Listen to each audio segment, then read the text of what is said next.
আলহামদুলিল্লাহ ওয়াকাফা ওয়া সালামু আলা ইবাদিহিল্লাযিনা ইসতাফা আম্মা বাদ আউযু বিল্লাহি মিনাশ শাইতানির রাজীম বিসমিল্লাহির রহমানির রহিম আমানু ওয়াদখুলু ফিস সিলমি কাফা। আল্লাহ তাআলা বলে, তোমরা ইসলামের ভিতরে ঢুকো, ইসলামে প্রবেশ করো, তোমরা অনেক শান্তি পাইবা। ইসলাম মানি তো শান্তি, ইসলাম মানি তো ইতমিনানি জীবন, ইসলাম মানি টেনশন মুক্ত জীবন। তোমরা শান্তি পাইবা, আর আমি তোমাদেরকে ইসলামের ভিতরে ঢুকো, তোমাদেরকে আমি শান্তি দিব। কিছু সমাজে কিছু লোক আছে, তারা ইসলামের ভিতরে ঢুকতে চায় না, এবং ইসলামের ভিতরে না ঢুকে বলে যে ইসলামের ভিতরে তখন শান্তি পাইলাম না। একটা মুরগি যখন ডিম তাপ দেয়, সাপ ওঠানোর জন্য যখন ডিম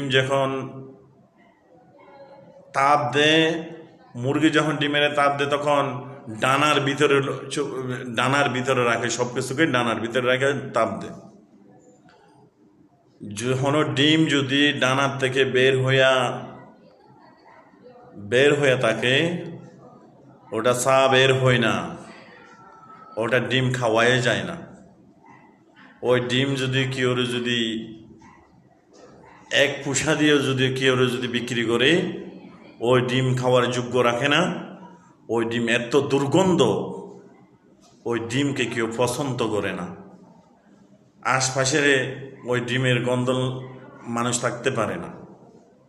ঠিক তেমনি ভাবে আখলাক যদি নষ্ট হয়ে যায়, চরিত্র যদি নষ্ট হয়ে যায়, নিজের মুসলমানিত্ব যদি ধরে রাখতে না পারে, ওই নামদারি মুসলমানের আহলাকের দুর্গন্ধর কারণে, ইসলামে পুরাপুরি প্রবেশ না করার কারণে তার আহলাক নষ্ট হয়ে গেছে।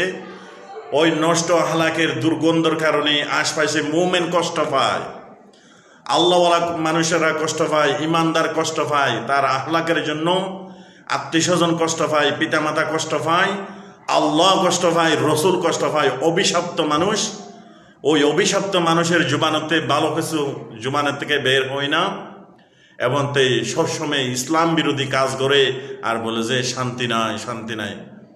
ওই নাহারমান, তোমার জন্য একটাই শান্তির পথ আছে, যেটা জাহান্নাম।